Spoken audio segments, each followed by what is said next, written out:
Well, if someone's listening right now and you say, well, I don't have autistic children, I don't even know anybody that does, so I'm going to probably listen to a different podcast today.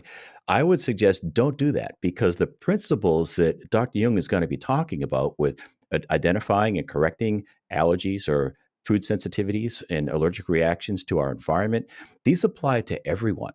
They can Yes. apply to all of us as far as improving our health and maximizing our health potential. So she's going to be sharing a lot of great information here. And I encourage you to stick around because this is going to be a very informative conversation. Welcome to the Natural Health Matters podcast, where it's all about maximizing your health potential so that you can look and feel your best at any age. I'm your host, David Sandstrom, naturopathic doctor and biblical health coach. And this is episode number 91. Today we have on the show Dr. Ynge Ljung. Dr. Ljung is an acupuncture physician and the author of the book, Finding Your Lost Child, Understanding Allergies, Nutrition, and Detox in Autism. Dr. Ljung's mission is to teach people how to take back their power when it comes to their health. Dr. Ljung, welcome to Natural Health Matters. Thank you. Well, I've really been looking forward to our conversation because you have over 30 years experience in this field. And I understand that you were treating people that came in with various issues, but you found yourself honing in on allergies. And then you found more and more clients coming in with kids on the autistic spectrum. So can you tell us a little bit about that process and how you started doing what you do today?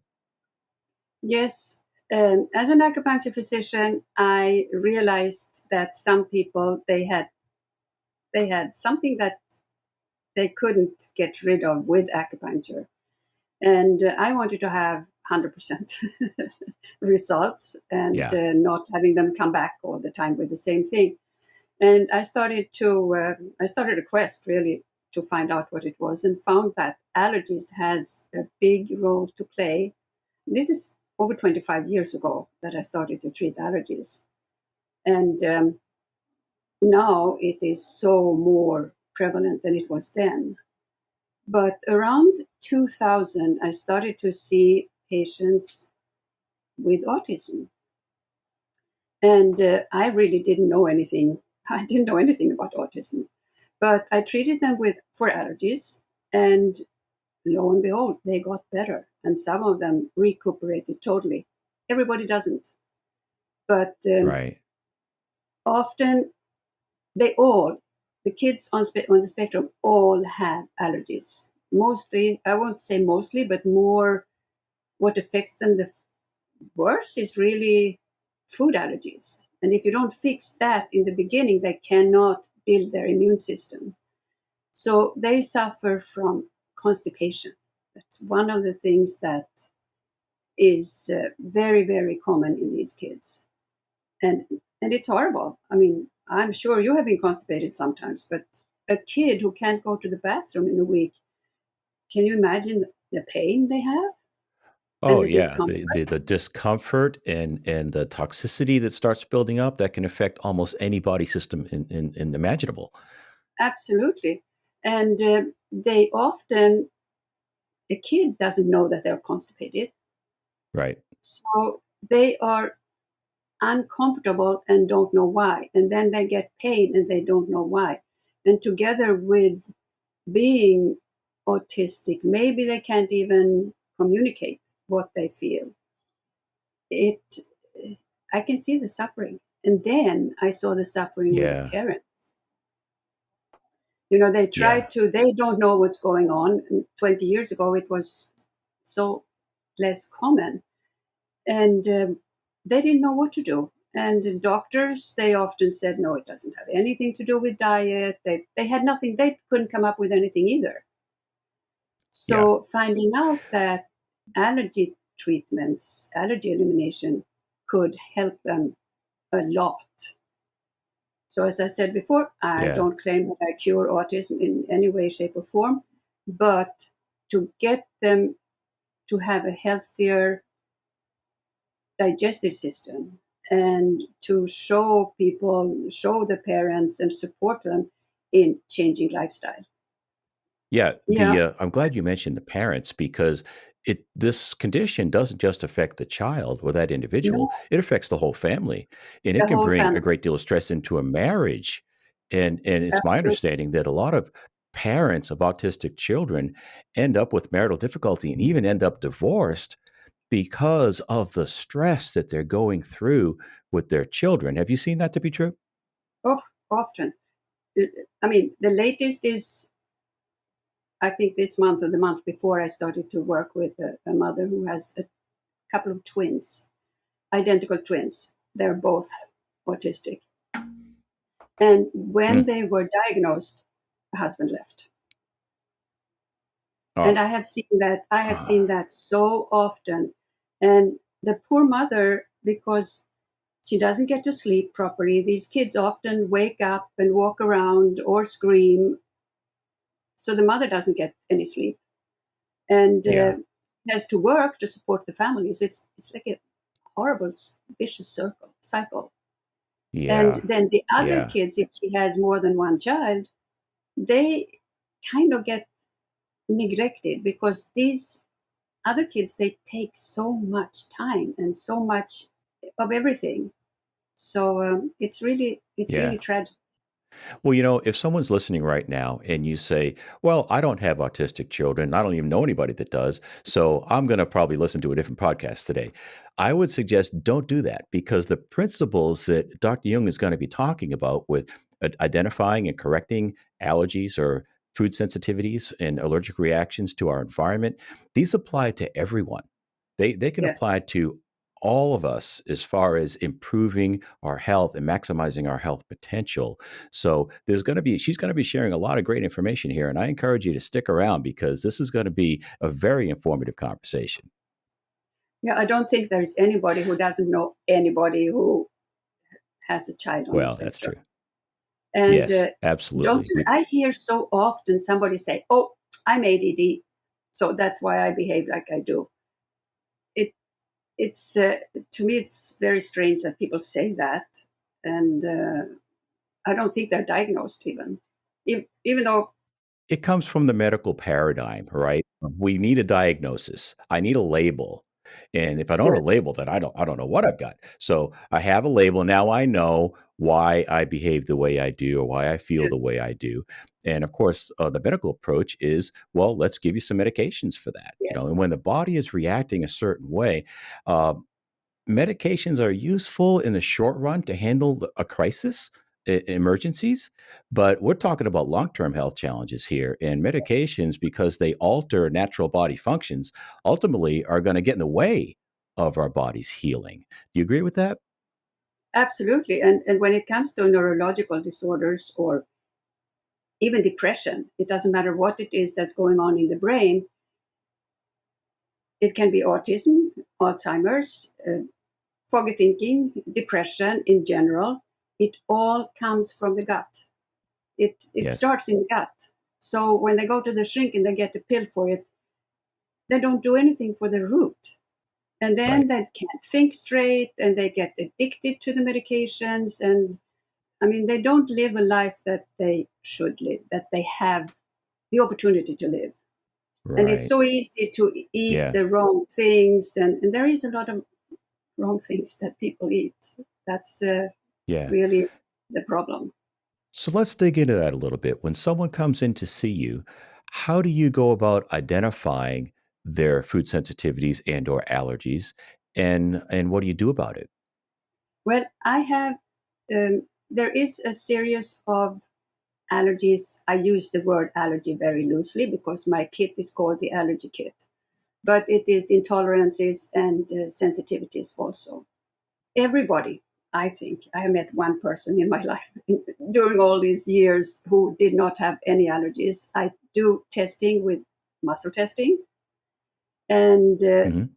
what people are allergic to or sensitive to is egg and chicken, milk and dairy, vitamin C, and parasites. That's the basic things that people are, they don't have to have any reactions that they get eczema or anything. It's just that the nutrients don't get absorbed in their system. So that's where I start. I eliminate these allergies, and I have created a kit that people can use on themselves at home for the whole family. And they don't really need to know what they are allergic to. The first, the basic kit, it's 7 vials that I have in what I call the allergy kit. And then other people Okay. can get the food allergy kit or environmental or whatever it is. So what does the kit look like? Do you send people the kit with some vials and they do some muscle testing on their own? Yeah, they don't have. I tried to teach muscle testing. So this is a kit. It comes. It looks like this, and Okay. it comes with vials and a laser. And you do Okay. the first treatments, the first 7 vials. You do them in order, and that is so that the body can start to absorb the nutrients and build up your immune system. So I'm sorry, those 7 vials are the food sensitivities that you just mentioned. Is that right? yes, well, that was some of them, and then it is sugar, sugar, sugar is in everything. Yes. So Right. people, not only Right. that they have a craving for sugar, it's like an allergy in a way, and it also Mhm. causes candida, which also makes them crave sugar, Yeah. and vitamin I B. would So imagine gluten and wheat are on that list too, I would imagine. yeah, that is in vial number Mhm. 6, and so we also have toxins and vaccinations in the basic kit. And often, very Okay. often, when, especially with the autism kids, but even sometimes with the so-called normal people, whatever that is, but almost everybody has had childhood vaccinations nowadays, and they can feel a difference after the, the treatment with the childhood. So you treat people for with the laser for even childhood vaccinations. Yes, Excellent. That's good stuff. I want people to know that what Dr. Young is talking about right here is energy medicine. yes, It's those vials that she showed us in the kit are energetic imprints of those substances, and I don't know how you get the homeopathic remedy into the laser, into the vials. into the So vials, and yeah, so then they'll use a laser to treat with those energies. Correct? exactly, to kind of get the energy into the energy body practically. Right. So Into the person. Right. There's various delivery methods, and I think laser is a very efficient way of doing that. I have a laser myself that I use for that yes, same purpose. yes, it really is very effective. Oh, it very much is. So go ahead, tell us more about the kits and the results Yeah, people are so having. a lot of these kids, they have meltdowns or outbreaks or whatever you want to call them. I spoke to one autistic man, and he didn't like that I said outbreaks, but or meltdowns, but I don't know what to say instead. He didn't have another word for it. They are, it's not that they are behaving badly or that their parents cannot teach them what they're supposed to teach them. They have allergic reactions. And I think many people, they don't understand that. I have seen, if you see somebody who has a breakdown or an explosion somewhere, and people look at them and kind of, their parents, they don't know anything about how to bring up children. It's not their fault. Right. It's not the child's fault. Yeah. And I don't know how well it is known that these are reactions, allergic reactions. And it can be to food, but it can also be paint on the walls. It can be a perfume that somebody is using. It can be, and it can even be touch and sounds. So there are so Yeah. many things Right. that these Let kids me can react to. Dr. Young, there's got to be somebody here wondering about the difference between a sensitivity and a full blown allergy. So, as far as the medical profession is concerned, if you don't break out in hives or experience anaphylactic, you're not allergic. So, can you talk to us about the difference between the two? Well, the medical is really, you go in with these IgG and IgE and IgA that you can test them and see, okay, you are so allergic to this and this and this. Sensitivities are more It's like an allergic reaction. It's just like an allergic reaction often, but not considered an allergy. Right. So you haven't reached that disease state, but your body is struggling with that substance nonetheless. Nonetheless, yes, in exactly the same way. And the kit works, whether it's allergy or sensitivity. And intolerance, I think the name says it's something you have had too much of. So your body is intolerant to it after, because some people they say, "Oh, I've had this all my life," and all of a sudden I cannot. Right. So when the body gets too much of something, it might be able to handle dealing with that for a while, but there comes a point where the body just says, "Uncle, I can't keep up anymore," and you start to see signs and symptoms that we should all be trained to look for. And I'm sure you talk about that with parents. Why don't you explain that a little bit on how to learn your body's language? Yes, it's so hard because we have come so far away from tuning into our bodies. I think people, you can just look at like 3 people out of 4 is obese, or not obese, but overweight at least, Hmm. and a big part are obese. And they can't feel good, but they don't really do anything about it either until they are really sick. Hmm. So I don't know. I really don't know how to teach people. They should be shown in school already to learn how they feel. I think it's the feelings. They are not really developed anymore. They are Right. suppressed. Everybody's going around with their phone. They don't even talk to each other anymore. I think that part is Right. getting, we're getting split more and more from our inner feelings and our soul. And Yeah. Let me try to add something to that. And when you're driving down the road and you've got some mud on your windshield, when you first get that mud splattered on the windshield, you'll notice it. It's pretty Mhm, visible. But as you continue to drive down the road an hour later, your mind somehow just erases that mud spot and you don't even see it anymore. And I think the same is true with these symptoms that our body gives us. We might eat, let's say, I don't know, let's say you have an intolerance to corn and or GMO corn, and you eat some genetically modified corn and you experience inflammation, and now it manifests in shoulder pain. But after you do that over and over again, that shoulder pain just becomes your new normal, and you don't associate it with eating that food anymore. So that's just an example of how that can run its absolutely. course Yeah. in a person, and it's very easy to do. We all get caught in that trap. Yes. And you mentioned GMO corn, and that is the other thing that I talk about all the time. People have to, everybody has to eat organic. I mean, there are certain things that don't need to be organic, like avocados or pomegranates, I don't know how you pronounce it, and Pomegranates, yeah. mushrooms, and a couple of more things. But most things, they are often GMO, I mean, genetically modified organisms. And sometimes we Mhm, don't know if we eat a tomato.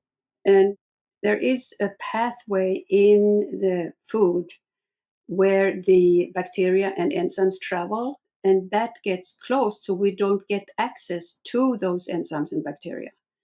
And that is partially why we are getting, indigestion and getting worse and worse, really. And then we have wheat. I yeah. mean, if we're going to talk about wheat, which is Oh, boy. it's not genetically modified, but it's hybridized for the last 75 plus years. And since they Right. started to hybridize them, the celiac disease has gone up 4 times, and that was a few years back. The other thing is Yeah. that wheat has a protein, they have many proteins, but one of them is called zonulin, which makes holes in the intestinal lining. Another one is gluteimorphin. It acts like a morphine. That Mhm, means we get addicted to mhm. it. Right. So there are so many things that really tells us don't eat wheat. Right. Well, another thing I want to point out about wheat is this is very important to mention, and that is uh, glyphosate. They use glyphosate as a as a weed killer, and they'll use it in the fields. But they also use it to ripen the wheat before just prior to harvest. Yeah. It's not really to ripen it, it is to get rid of the leaves. So a couple of days before they harvest it, they spray it with glyphosate, Roundup, to get rid of the Yes. leaves. And that Roundup Right. goes straight up to the kernels. And then we eat it. Yeah. Right. So one of the reasons why wheat is so troublesome for a lot of people is not just the troublesome, hard to digest proteins in it, but it's the chemical glyphosate. That's one of the problems for a lot of people. So, when I was doing my nutritional counseling, I almost never saw a person that couldn't benefit from at least reducing the amount of wheat they eat in the course of a week. Yes. Many people benefited a great deal. That was the root of their issues. Yes, because they are eating so much. In the old times, people didn't Yeah. eat wheat 4 times a day. And Yeah. now it's like the staple, it's morning, lunch, dinner, snack. Hmm. Yep. So they are totally overloaded by the wheat and all what it does, plus the glyphosate, the Hmm. Roundup. But there are Right. also other things we don't think about, maybe. For example, strawberries, that I don't know if they are modified. I don't have a clue. But what they do, strawberries grow on black plastic. Yeah. And I think because they are so heavy, they fall down in the dirt and get dirty if they don't have the plastic there.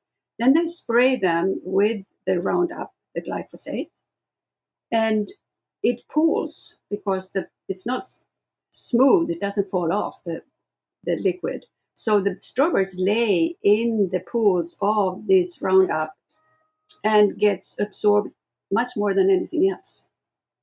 So Yeah. Yeah. unorganic strawberries is one of the worst things you can eat. Right. Especially when strawberries are in season, buying organic is not that much more expensive either. No, And strawberries is one of those fruits that the Environmental Working Group that publishes the Dirty Dozen, they're almost always on the Dirty Dozen. And for they those are reasons you always just on. explained. Yes. But yes, switching to organic strawberries is pretty simple and not all that expensive, really. It's a little No, and, more, and sure, maybe but eat a little less. yeah, right, right, right. Well, I always tell people, eat as much organic as you can, Yes, as much as your budget will allow. If you could do 100%, great, go for it. But if you can't, look at that list, the Dirty Dozen from the Environmental Working Group. I will put a link in the show notes if you want to check that out. And just limit the consumption of some of these toxins, and that could go a long way to improving your health. absolutely. And I know I read about children who didn't do anything else. I mean, their parents to autistic children, they just started with 100% organic food. And just by that, they got better. They had less outbreaks, less meltdowns. Yeah. Well, I need to say this right now is the people who listen to the show regularly know this phrase, but I need to repeat it right now. Is we maximize our health potential when we align our lives more fully with God's natural design for spirit, mind, and body. And God did not design our bodies to consume chemicals like glyphosate in our fruit or our wheat. Just not part of God's design. So, 100 years ago, everybody farmed organic. They just called it farming. They didn't call it organic 100 years ago. No, But of after course. World War II, we had chemical plants these chemicals were made and designed for chemical warfare to actually kill people. And when the war was over, they said, well, what are we going to do with all these facilities? Well, we have industrial, agricultural uses we can use. So that's when we really started adopting these chemical farming practices that are very harmful to the soil, very harmful to the plants themselves, and they deplete the soil of nutrients, and soil produces nutrient deficient plants, and nutrient deficient plants produce nutrient deficient animals, and nutrient deficient plants and animals produce nutrient deficient people. So that's just not the way God designed us to consume our food. That's not where our food supply is supposed to come from. No, absolutely not. And when we talk about organic, I know many people think that we only need to eat organic vegetables and fruits, but we have to look at the animals. First of all, how non organic animals are brought up, inhuman, packed together, chicken, piglets, pigs, everybody, they are packed together, they can't Yeah. move. And then they are given these, Living in their own filth. and yeah, living in their own filth. And for example, pigs, they are very clean animals, really. Normally, they poop in one corner and sleep in another corner. Yeah. They're not as piggy as they're accused of being. There was a farmer in Denmark who had a pig farm, and he was giving his pigs the GMO feed because that's what they are told to do, and he didn't know. And they were getting fewer and fewer offspring. They were dying more often, and he changed to 100% organic feed. All of a sudden, his pigs got a lot of babies and they were healthy. And it was in a very short time that he saw a big, big difference in using the GMO feed. And when we take Wow. cows, for example, they are not, God did not make them to eat corn. They're supposed to eat grass. Hmm. So they are sick. Right. That's right. And yeah, and chicken, poor chicken, they are the same thing. They are lamb together and given antibiotics and hormones. Well, all animals are. So plus, when I think about it, the glyphosate, that was classified as a herbicide in the 70s, but in the 90s, it was classified as an antibiotic. It's an antibiotic. If you eat non-organic food, you eat antibiotic every day. And it Yeah. is shown that, for example, 17% of people who get antibiotic within, I don't remember how many months, 10 months or something, they get depressed. And of those, Hmm. 23% after a certain amount of time of taking antibiotics, that they get their anxiety levels go up with like 23%. So that can Hmm. be one reason why so many people are depressed and anxious nowadays is because of what they eat. Yeah. There's been a lot of talk these days about doctors overprescribing antibiotics for people that come Oh, in with a viral infection, a scratchy throat. Oh, let's give them some antibiotics, send them on their way, it and doesn't that's work for definitely viral. a poor practice, not a good practice at all. But what a No. lot of people don't realize is the majority of pharmaceutical antibiotics are given to livestock. They're Yes. not coming from human beings. They're given to livestock. So we are consuming antibiotics, even if we haven't been prescribed them, from the meat and the animal products that we're consuming, that we eat. And from the glyphosate, which is an antibiotic.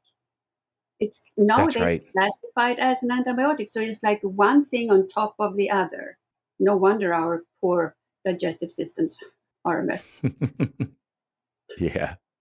Let's get back to your book some more. Let's talk about why you wrote the book. What motivated you Okay. to write a book about the autistic? There we go. Finding your lost child. And I can't quite read the subtitle, but I've got Understanding, it yeah, here. it's understanding. Oh, where do I go here? Allergies, nutrition, and detox in autism. So what motivated you to? Why did you feel the need to write the book?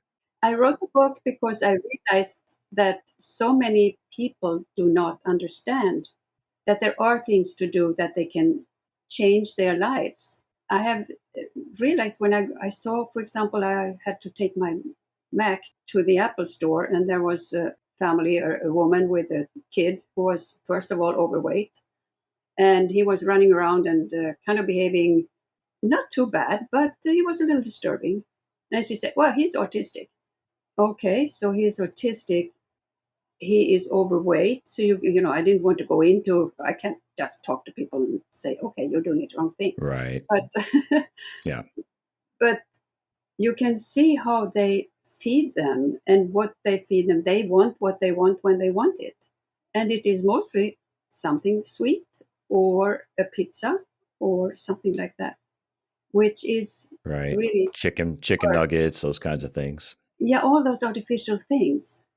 The first child Mhm. I treated, by the way, the mother came in with this kid. He was really, really, really disturbing. He was going to a school specifically for autistic children. He was running around, and the mother pulled up like a 3 foot long red gummy snake. So he sat down, and I think he consumed it in like less than 10 minutes. So he was quiet during that time. Wow. But she didn't have a clue that it was sugar, color, non organic, Mhm. the whole thing. And Right. this kid changed very, very fast. He started to talk. He was 5 years old, didn't talk very much. He started to talk, quit going to speech therapy in his school.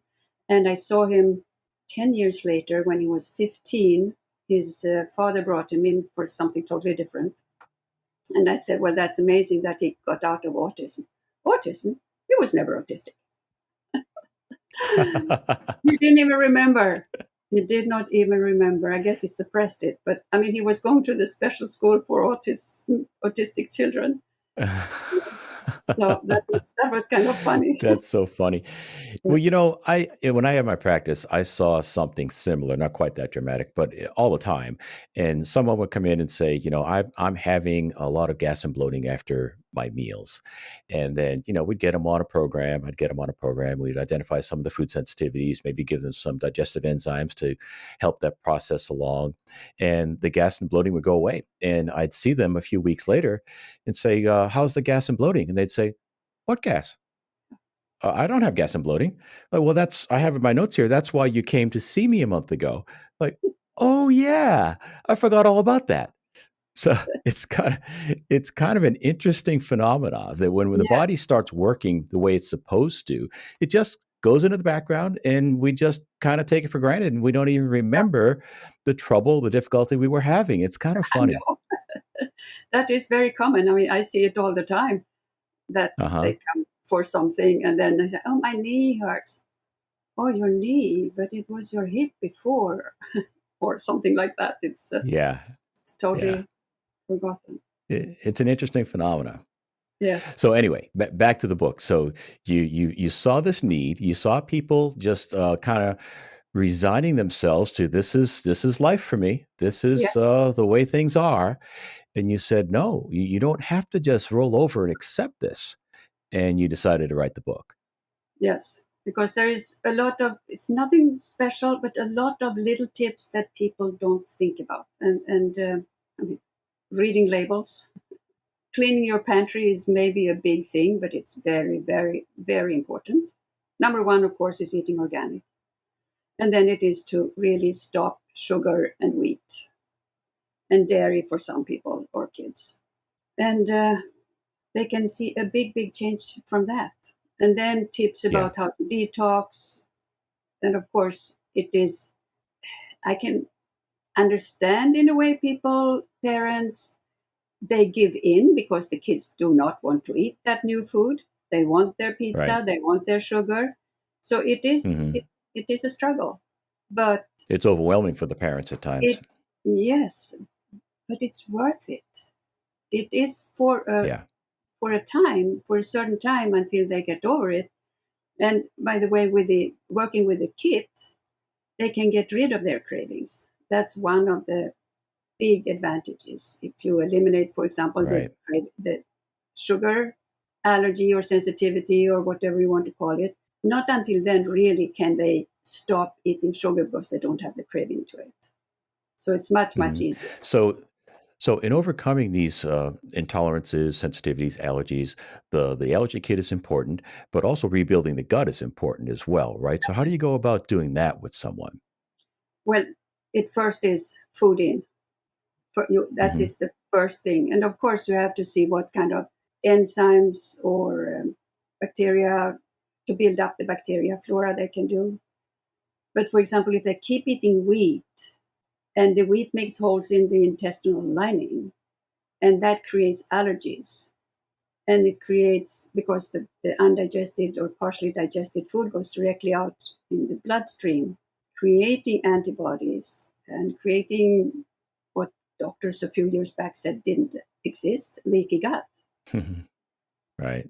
So the first thing we have to do is the intake of food, and as too, with the enzymes and fermented food is great, but some people are Hmm. allergic to that too. They're allergic to Right. oxalates, for example, which is in. Yes.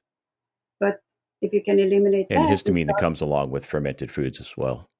Yeah, but you can get rid of it and start to. And sometimes Yes. some do just a tiny, tiny, tiny little bit to get used to it, just a quarter of a teaspoon or something to start with. Hmm. What about detoxification? Do you do heavy metal detox? What kind of detoxification do you do with these kids? I work with one company called Root. So I don't really go into heavy metals because it's not my department, but I have Okay. in the kit there is also heavy metals because people are allergic to the heavy metals, and by eliminating the allergy to it, they feel better. But of course, they need to do something, and they can even take milk thistle or some of the liver cleansing drops. Just start with Hmm. one drop. And that's where also this remedy called Root, where they have a liquid remedy as a detox. It's called this slate. And you can start with one drop in a glass of water and drink the half a glass first, and then to build it up to Okay. 10 drops. So I do that Okay. kind of detox. But Hmm. since there are many, I'll be sure to put a many, link to that in the show notes as well. yeah. So there is a lot of people who I don't see personally. So it's when they contact me, and then I can give them personal recommendations. Okay. Very good. All right. So, if there was one thing that you'd like people to remember from this conversation today, what would it be? Eat organic, and don't forget there is light at the Okay. end of the tunnel. But you have to be Mm. conscious. You have to be open-minded, and you have to be available for change. We have to change our diet. Yes. The standard Hmm. American diet, the so-called SAD diet, is really a big trap Yes. because it's all the Couldn't agree grains, more. all that stuff. Yeah. So, and Yeah. there are Processed things to food. do. The Processed food, avoid. Start to cook. There are so many cooking lessons on the internet, and just Hmm. learn what is good for you and what is not. And also, as we talked about before, open your mind and ask your body. That's why I'm trying to have people learn muscle testing, because they can ask with a simple. I often just teach them to use their arm. They can ask for a yes and then for a no, and say my name is and so, and it is strong. And my name is, and they say something different. To just learn the differences. Am I a man? No. Things like that, and just learn. And then they can take food. They can go when they go to the store. If they buy something that is packaged, first of all, they have to read the labels, and then just try, see if it's Yeah. good for them or not. And the Hmm. same with supplements, Yeah. because supplements are not the same for everybody. And Right. sometimes It can be a very combinations good quality also. product, but just not good for you. Yes, and also I know with myself, for example, there is something that I take that is comes in a packet. There are three different things. I cannot take them together. I didn't. I realized that I took it all. I like to take everything at one time. Then it's over with. And I realized I didn't feel Hmm. good. So I must have tested separately. They're all good. I put them together. Two of them, either of them, were okay. But if I added a third, it was not good. So Yeah. that way you Yeah. can find out what bothers your body Yeah. in an easy, very easy way. Yeah. Well, learning how to do muscle testing is simple in the way it works, but to be really good at it takes practice. Yeah, but if you do So it on that's yourself, a subject for another episode. yes, it takes practice and it takes trust, because I think that is Hmm. most of people doubt. They say, "Oh no, that can't be right." Right. Right. I also do something You called the gotta trust the body. process. Yeah, I do something called the body code, and which is a Uh-huh. system where you find trapped. It can be either different organs or body parts or whatever that are not harmonious together. But it is also to find trapped emotions, and it comes up what age and which part of the body it's trapped in. In the beginning, because you get so weird things sometimes. So I started to think, is that really right? I don't do that anymore.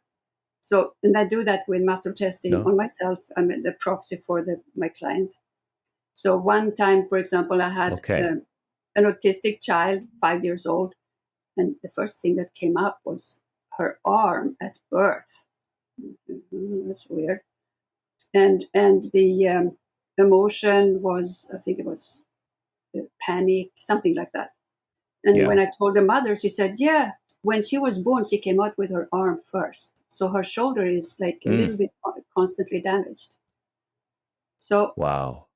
so it is just to And you trust discovered myself. that through muscle testing her. Yes. Yeah. And don't think, just do the muscle testing and trust yourself. Yeah.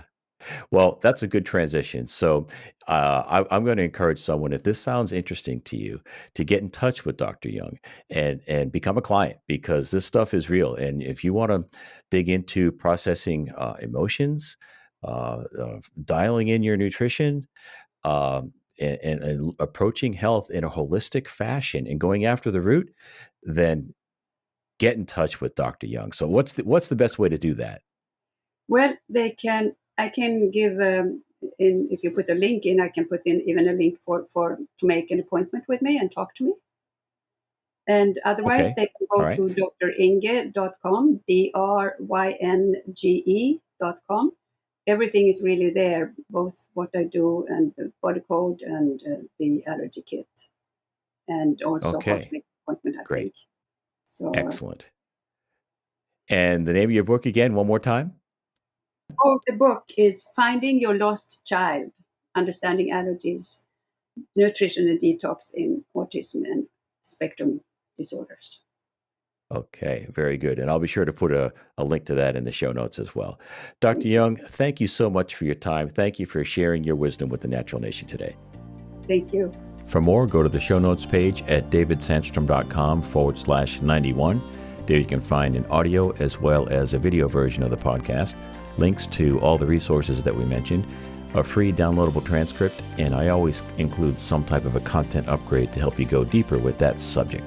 If you're enjoying the show, I sure would appreciate you telling a friend about it. You know, this information is not easy to find, and the number one way people find a new podcast is that a friend tells them about it. So if you are enjoying the podcast, would you tell a friend that you know and tell them you've been enjoying it and you think they might enjoy it as well? I would appreciate that. That's it for now. Thanks for listening. I'll talk with you next week. Be blessed.